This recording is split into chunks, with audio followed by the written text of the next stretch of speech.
Welcome to solverfy.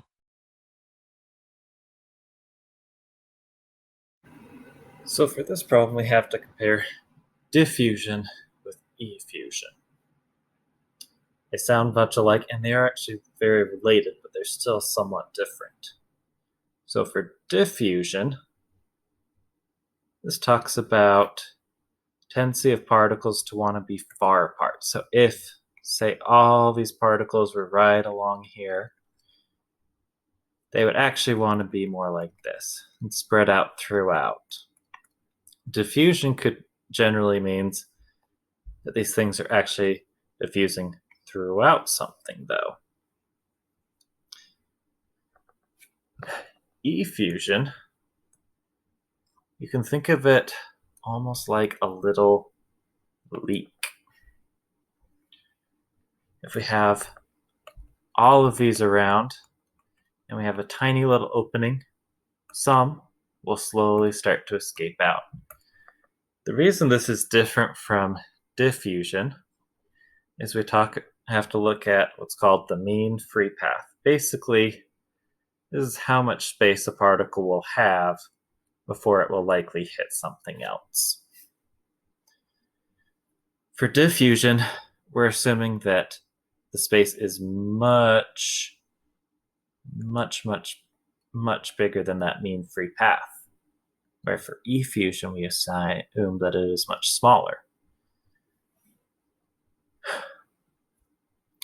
So for this reason, it is actually interesting to see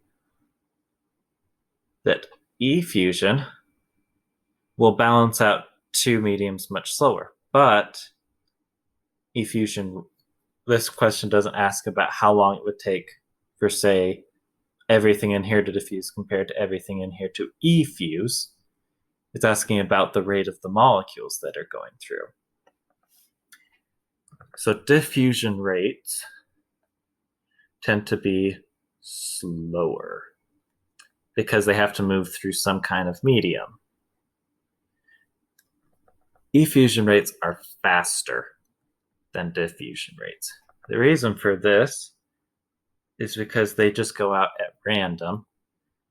There's nothing necessarily to slow them down. They're just traveling along their mean free path and happen to go through that opening. So the next thing asks about if we compare ratios of diffusion and effusion rates. So both of these are proportional to the reciprocal of the molar mass and the square root of that. This is true for diffusion and effusion.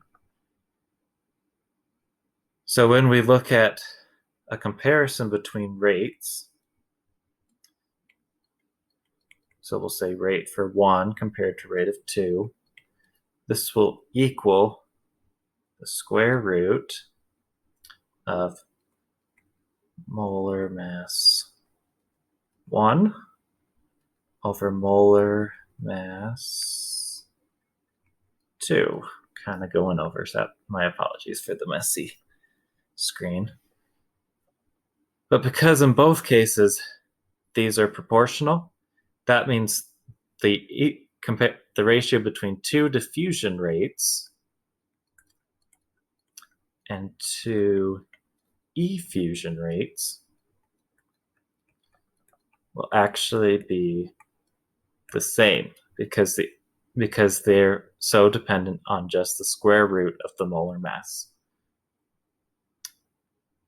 Hope this helped you all out. Please come again.